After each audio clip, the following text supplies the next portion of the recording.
like the womb, childbearing, the womb, or the womb. Om was an early name for mother. The minaret tower or spire was not always a part of the mosque or church. The spire, the tower, but it stood across the street or somewhere near it, just like we read before, all the way back in Babylon, all the way back in London. You know, this is the same thing. It just carries over. It stood across the street or somewhere near it. As the case with the early Italian and Irish churches, it was called a bell tower, a Baal tower. They say it's a B-E-L-L tower, or a campanile. It showed that the masculine god was worshipped there, and it symbolized the erect penis and its part in the creative process. Domes on mosques and churches should not be confused with domes on towers or spires, where they symbolize the glands of the penis. If you see spires, towers with domes on top, phallic worship. It's a penis. That's what it is. And you're not to confuse those with the domes on the mosque, which represent the womb. And in fact, when you look at it from the inside, they usually have rays of the sun extending from a circle in the top of the dome. Those are the sun rays. The sun shines in, and you got the rays in there. It's sun worship. This is what this is about, sun worship.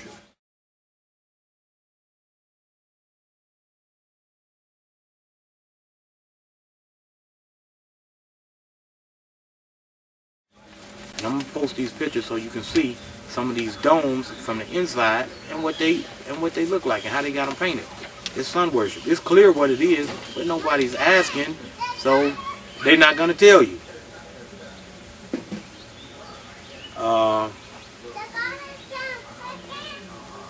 The spire or steeple is an elongation of the dome or cone. It may be said to show that it was made for piercing or penetrating, something which was the function of the male. They once were taught by cocks, roosters, or fish. A rooster or a fish. But now they may hold a cross, a triad, or cross within a circle. More symbols that we're going to look at shortly. Some of the great domes are surrounded by many spires or minarets, as the Taj Mahal, the Mosgul Jif, Saint Sogum, the Cathedral of Saint Basil, the Beatty Field, one standing in Moscow, Timad Dawala's tomb in Arga, and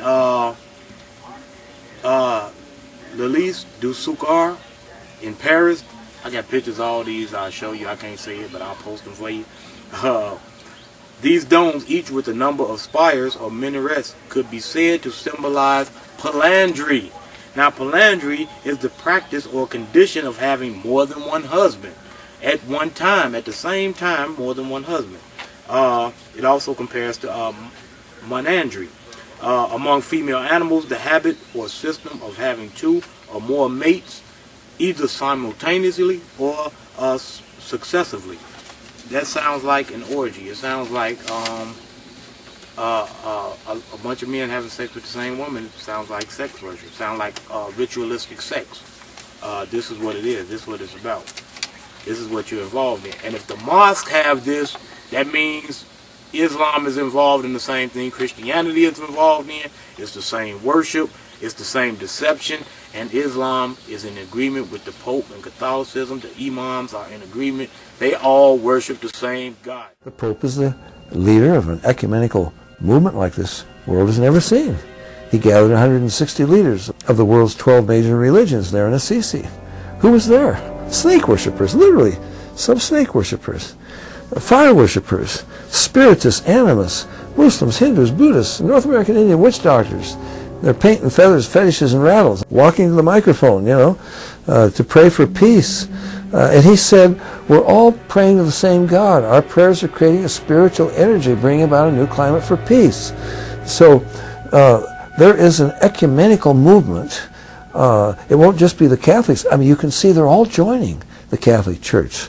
The ecclesial head of the Church of England, the Archbishop of Canterbury. He says, oh, we got to come back under the Pope. Robert Schuller says, what do we have to do to say to the shepherd, how do we come home, you know? They're all talking about we've got to acknowledge the leadership of the Pope. So you have this ecumenical movement, and all of them will join under Rome.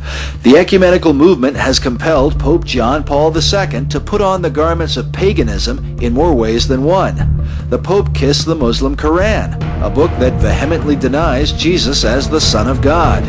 He allowed his friend, the Dalai Lama, to replace the cross with a statue of Buddha on the altar of St. Peter's Church in Assisi, and for the Dalai Lama and his monks to perform their Buddhist worship there.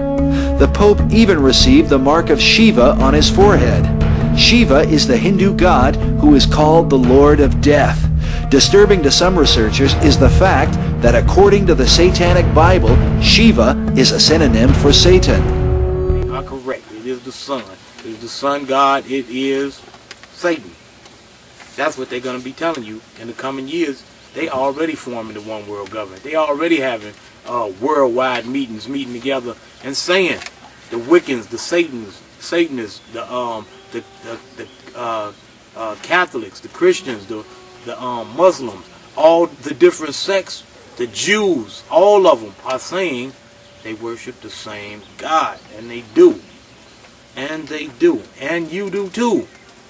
And you do too. If the leaders are telling you that they worship the same God, then what are the followers doing? They're worshiping the same God. I'm just trying to wake you up. Don't shoot the messenger. Okay, with the fall of Greece and the rise of the Roman Empire, much of the Grecian culture, art, and architecture was copied by the Romans, who preserved it. During these times, a different style was being developed in France, which boldly showed the vulva in the cathedrals and churches. They actually showed the womb. They actually showed the female sex organ in the churches and cathedrals.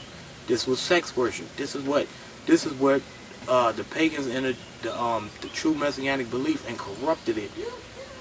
This is what they brought in. And this is what's still going on. The paganism still there. It was never removed. The Roman morals were not too high. Of course their morals weren't high. They had drunken orgies. You know, they had coliseums where they fed people to lions. You know, they were into fighting to the death. You know, they were you name it, big homosexuals. Worshipped every god under the sun, you know. This is what they were into. And it says the Roman morals were not too high. Understatement. And their own religious services were composed of sex rites. Of course they were. They threw orgies. You know, they would eat and have vomit troughs where they'd stick their finger down their throat. They'd eat till they couldn't eat no more, stick their finger down their throat, purge everything they ate, and eat all over again. This was part of their culture. These people was wicked. See, Yah only dealt with our people. He only dealt with Israel. He never dealt with none of these other cultures. That's why none of these people know how to serve him. It's our job to teach them, not to follow them. And we've been following them. That's the problem why the world is out of order. Because we've been following instead of teaching. The Most High Yah said, only you, of all the families of the earth, only you have I known. So I punish you for your iniquities, for your sin. He punishing us for our sin, just like parents. If a bunch of kids at the house and they tear up the house, you're going to punish your own kids first before you punish any of the rest of them. You know, if you punish them at all.